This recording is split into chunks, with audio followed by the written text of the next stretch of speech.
Traffic control ಮಾಡೋದು ಸಂಚಾರಿ ಪೊಲೀಸರ ಡ್ಯೂಟಿ. ಸಾರ್ವಜನಿಕರು ಅವರಿಗೆ ಸಹಕಾರ ಕೊಡೋದು ಅವರ ಕರ್ತವ್ಯ.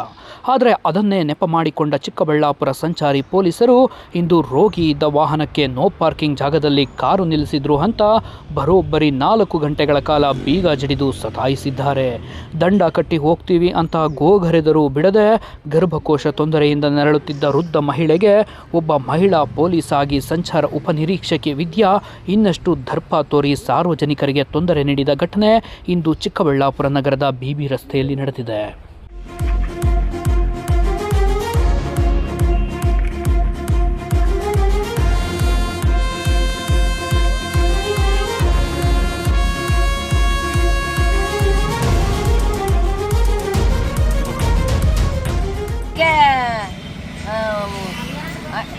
ಹನ್ನೆರಡು ಗಂಟೆಗಿಂತ ಇಲ್ಲೇ ಹಾಸ್ಪಿಟ್ಲಿಗೆ ಇಲ್ಲೇ ಜೀವನ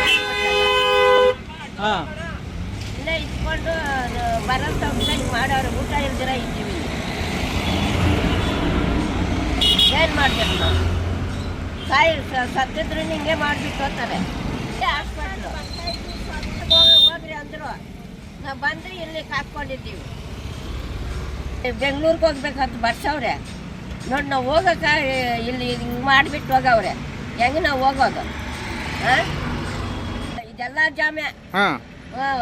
ಅಷ್ಟೊತ್ತಿಗೆ ನಾವು ಬಂದಿದ್ವಿ. ಇದೆಲ್ಲ ಜಾಮ್ ಆಗಿತ್ತು. ಅದೇ ಬೆಂಗಳೂರಿಗೆ ಹೋಗ್ರಿ ಅಂತ ಹೇಳಿದ್ರು. ಜಾಸ್ತಿನೇ ಆಯಿತು, 1 ಅವರ್ಗಿನ್ನ ಜಾಸ್ತಿನೇ ಆಯಿತು. ಬಂದು ಇಲ್ಲಿ ಎಷ್ಟು ಮಾಡ್ತಾ ಇದ್ದೀವಿ. ಊಟ ಇಲ್ದಿರ ನೀರು ಇಲ್ದಿರ ಹಿಂಗೆ ಕರ್ಕೊಂಡಿದ್ದೀವಿ. ಹಿಂಗೆ ಮಾಡಿಬಿಟ್ಟು ಹೋಗವ್ರೆ. ಎಲ್ಲ ಜಮ ಹೋಗ್ತಿಲ್ಲ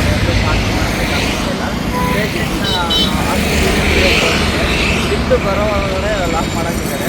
ಮತ್ತು ಇಷ್ಟೊತ್ತವರೆಗೂ ಕಾಯ್ದಿದ್ದೀವಿ. ಅವರು ಹಾಸ್ಪಿಟಲ್ ಆಗಲೆಯಲ್ಲಿ ಬೆಂಗಳೂರಿಗೆ ಅಲ್ಲಿ ಬೆಂಗಳೂರಿಗೆ ಹೋಗೋಣ ಅಂತ ಅವಾಗಿಂದ ಫೋನ್ ಮಾಡಿದ್ರೆ ಫೋನ್ ರೆಸ್ಪಾನ್ಸ್ ಮಾಡ್ತಾಯಿಲ್ಲ.